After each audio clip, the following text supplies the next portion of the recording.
হে finally আমিও কিন্তু Facebook খুলেই এক গাদা থালাবাটি সাজিয়ে বসে থাকা সিরিজে সামিল হয়েছি। প্রীতির কাছ থেকে নেওয়া এই ইয়েলো কুর্তিটা, না সরি কুর্তি না, এটা একটা ওয়ান পিস। তো এইটা পরে কিন্তু আমি আর যাবো আইবুড়ো ভাত খেতে আমার সেজে মামার বাড়িতে। তো লাঞ্চে আমায় ডেকেছিল, তাই জন্য বেশি কিছুই সাজবো না। তো হালকা করে শ্যাম্পু করে এসেছিলাম, তাই জন্য সিরাম মেখে সানস্ক্রিন লাগিয়ে নিচ্ছি।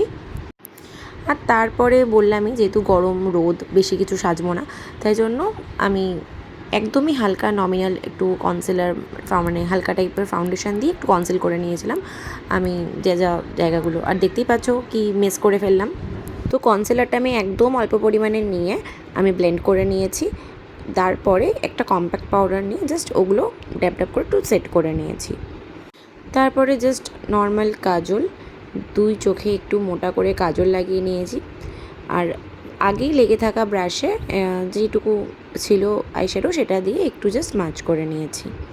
তারপরে অ্যাপ্লাই করে নিচ্ছি ক্রিম ব্লাশ। তো এটা যদি তুমি কখনো মেকআপ নাও করো, তো হালকা একটু ব্লাশ কিন্তু অ্যাপ্লাই করলে ভালোই লাগে, মানে আমার তো অন্তত ভালোই লাগে। তো আমি অ্যাপ্লাই করে নিলাম এখানে ক্রিম ব্লাশারটা।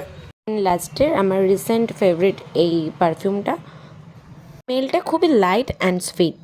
তো এই ইয়ারিংটা ছাড়া আমি সেরকম কোনো জুয়েলারিজ পরবো না। তো এই ইয়ারিংটা দিয়েছিল আমাকে আমারই স্কুলের এক কলিগ, তো খুব সুন্দর এই আউটফিটটার সাথে গেছে।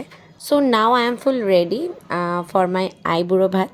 টাটা, দেখা হবে নেক্সট কোনো ভিডিওতে।